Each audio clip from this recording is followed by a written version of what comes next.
When I went back to the scene, there was still blood and broken glass on the ground. I spoke to a local father who told me he was on his front porch playing with his kids when they thought they heard fireworks.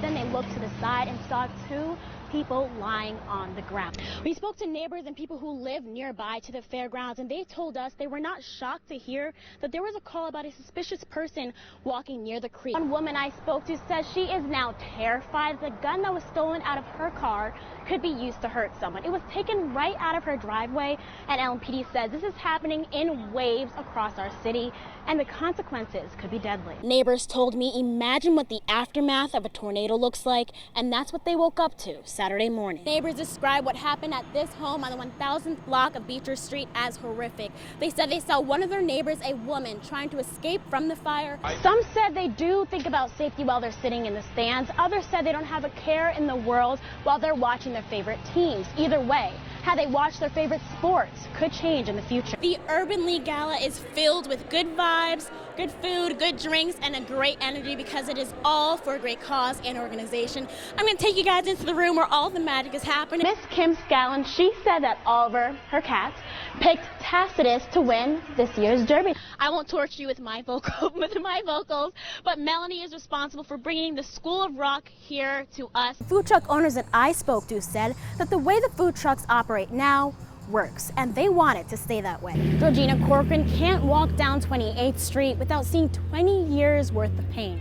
She lost 5 men in her family due to gun violence, but every day when she opens the gate to her home, she sees years worth of love. On 28th Street, you'll hear the echo of jazz music from 6 a.m. to 11 p.m. Play a lot of jazz because jazz soothes the soul. 75-year-old Georgina Corcoran says she needs the soothing around the clock. I begged God to take me for the first year my son was gone because I didn't know how I was going to manage. Her son Gregory was shot and killed a few blocks away 20 years ago. To manage, Corcoran turned her front lawn into a memorial. He was killed in 92. The mourning never stopped. Her grandson Brad was shot and killed in 2006. Brad's brother Brandon 10 years later. 3 months after they killed Brandon, they got Quan and they shot him 21 times in his car on Osage. Brandon's dad died from a massive heart attack after visiting his son's memorial. You steal somebody's car, you can get another car.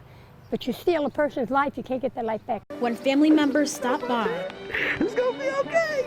It's gonna be okay. Corcoran says it gives them hope that the 3 of 5 unsolved murders will be closed. That's the one they murdered Halloween night. I can never let people here forget what happened to those kids because these were not bad kids. Corcoran says she can't leave the block filled with painful memories. You can't just up and go if you don't have the money for that. So she moves her angels in and out of the house, hanging and easing her pain. You have to get a grip somewhere down the road because you don't leave, you don't get away from this. I'm the last one. The last resident to move out of the largest homeless camp in Louisville is a man who calls himself Playboy. Here in Louisville, this has been undisturbed land for quite some time. I've never been forced out here. That changed Monday, the last day the CSX Railroad Company required all campers to leave the property off Baxter and Liberty. One of those, sometimes you're the bug, sometimes you're the windshield moment. Getting people moved without incident and as compassionate as possible. Jeff Gill with the St. John Center for Homeless Men and other outreach workers came to the site every day for a week to give emotional support and housing advice to the residents forced to move. It plays a huge emotional impact and it triggers anxiety. Playboy has lived at the camp for nearly 2 years. Gill says it's emotionally draining for campers to move or lose their belongings. When you have nothing, having something that means something to you means everything. Gill's goal was to make sure the move was as painless as possible. It allowed them to basically build their own community, and that community is now no longer, and it's spread throughout the city. We call it Camp Nowhere, and now it's nowhere anymore.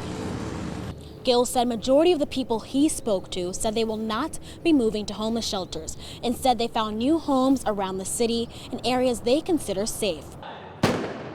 We just kind of literally ran into Victor. Out of nearly 15,000 runners, 3 people were meant to lace up together.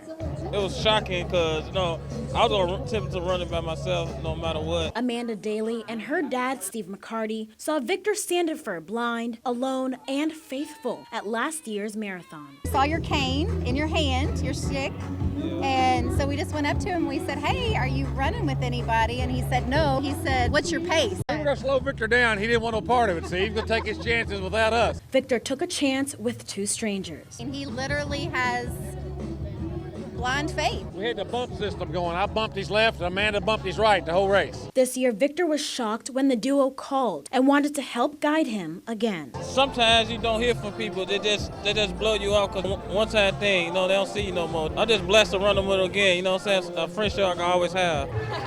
They slowed me down. I was grateful they ran with me. In a race where some runners aim to win, these friends are proud to start and finish as a team. Everybody got problems in life, so you just got to keep going and pushing on.